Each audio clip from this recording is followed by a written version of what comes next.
दोस्तों, समर की वेकेशन के लिए हम कहीं ना कहीं घूमने जाते हैं, पर कुछ ऐसे बच्चे भी होते हैं जिनके साथ कुछ ऐसा घटित हो जाता है जो कि उनकी पूरी ज़िंदगी जीने का नज़रिया ही बदल देता है।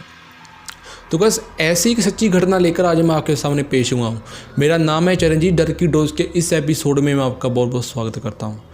तो गाइस, ये कहानी है कंथा मुखर्जी की, जो कि कोलकाता की रहने वाली हैं। और जब ये घटना उनके साथ घटी थी तब उनकी उम्र थी 13 साल। और ये कहानी मैंने क्योरम में पढ़ी है तो मुझे काफ़ी अच्छी लगी, तो मैंने सोचा मुझे आपके साथ शेयर करनी चाहिए। तो दोस्तों, वो समर की वेकेशन के लिए अपनी मौसी के घर गई थी अपनी छोटी बहन के साथ। उनकी उम्र 13 साल थी और उनकी छोटी बहन की उम्र उन्होंने बताई तो नहीं है, पर ऐसे ही गैस कर रहा हूँ कि उनकी उम्र 10 साल रही होगी।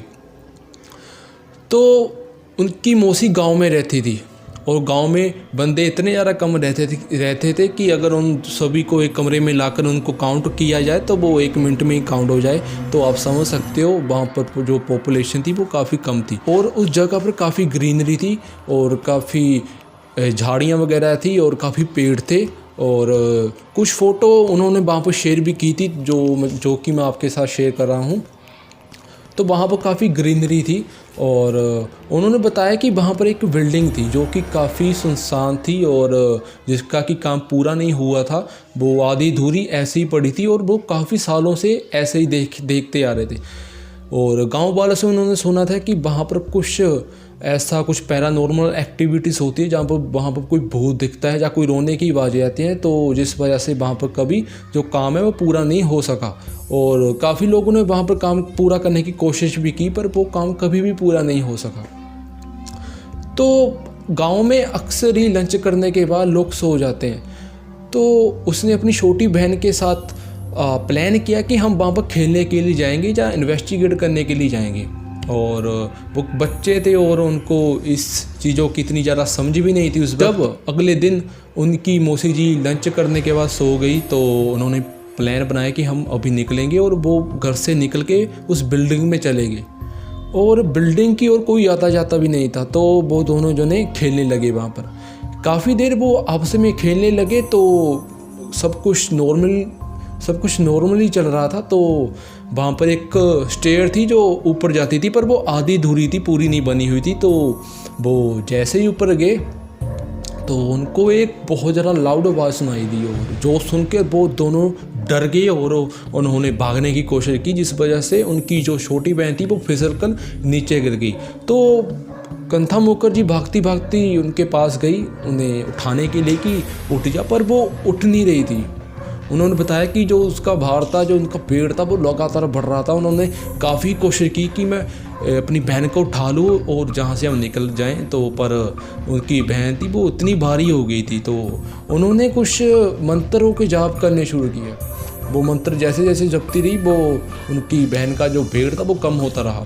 थोड़ी देर के बाद सब नॉर्मल हो गया। वो अपनी बहन के साथ वहाँ से भाग गई और भागते वक्त उनको अंदर से काफ़ी रोने चीखने की आवाज़ें भी आ रही थी, जो कि पता लगता था कि किसी लेडी की है।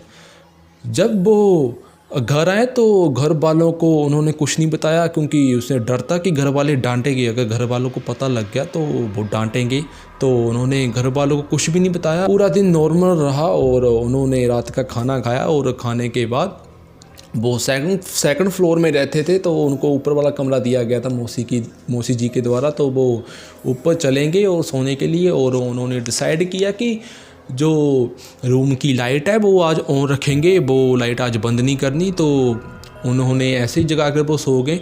थोड़ी देर के बाद उनकी मौसी ऊपर आ गई। उन्होंने कहा कि लाइट बंद कर दो बेटा। तो वो खुद ही लाइट बंद करके नीचे चले गए। तो वो घबरा गए दोनों जन, क्योंकि रूम में काफ़ी अंधेरा था। तो उन्होंने सोने की कोशिश की, पर उनको नींद नहीं आ रही थी। वो घटना उनके दिमाग में बार बार आ रही थी कि क्या हुआ, वो किसकी आवाज़ थी। और सडनली उनको एक आवाज़ सुनाई दी, काफ़ी लाउड आवाज़ और काफ़ी डरावनी। तो वो सुनकर एकदम उठ खड़े और रूम में देखने लगे कि कौन है, कहीं कोई है तो नहीं रूम में। पर रूम में कोई नहीं था।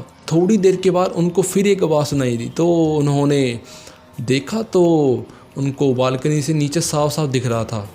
तो बालकनी से नीचे साफ साफ दिखता है। तो उन्होंने वहाँ से नीचे देखा तो नीचे एक लेडी खड़ी हुई थी वाइट कपड़े पहन को। उन्होंने बताया कि उनके बाल काफ़ी लंबे थे, उनकी शक्ल इतनी डरावनी थी, पूरा फेस जला हुआ था और वो हंस रही थी अजीब तरीक़ों से, और उनकी ओर देखकर उनकी आंखों में आंखें डालकर वो हंसने लगी। उन्होंने चलाने की कोशिश की और जब उन्होंने चलाने की कोशिश की तो उनको बहुत लाउड आवाज़ आई कि अगर चलाओगे तो मारे जाओगे।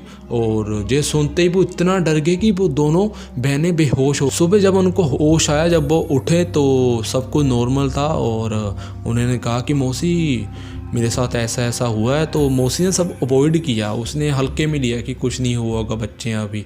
तो उन्होंने कहा कि मुझे घर जाना है, मुझे नहीं जहाँ पर रहना। तो वो घर आ गए। उसके बाद वो मौसी के पास नहीं गई। वो करीब 6 साल के बाद वहाँ पर गए और वो जो जगह थी, वो जो बिल्डिंग थी, वो अभी भी वैसे ही लवारिस पड़ी थी, वहाँ पर कोई भी कंस्ट्रक्शन का काम नहीं हुआ। उन्होंने पूछा कि मौसी मेरे साथ ऐसे जहाँ पर हुआ, तो उनकी मौसी ने बताया कि इस जगह पर एक लेडी का कत्ल हुआ था और उसकी आत्मा आज भी जहाँ पर घूमती है और लोगों को परेशान करती है। ये सुनकर वो काफ़ी डर गई। आई होप ये घटना आपको पसंद आई होगी। अगर पसंद आई है तो वीडियो को लाइक कर देना, कमेंट कर देना और अपने फ्रेंड के साथ वीडियो को शेयर कर देना और चैनल को सब्सक्राइब करना मत भूलना। मैं जल्दी ही नई कहानी लेकर आपके सामने पेश होऊंगा। जब के लिए बाय बाय, टेक केयर।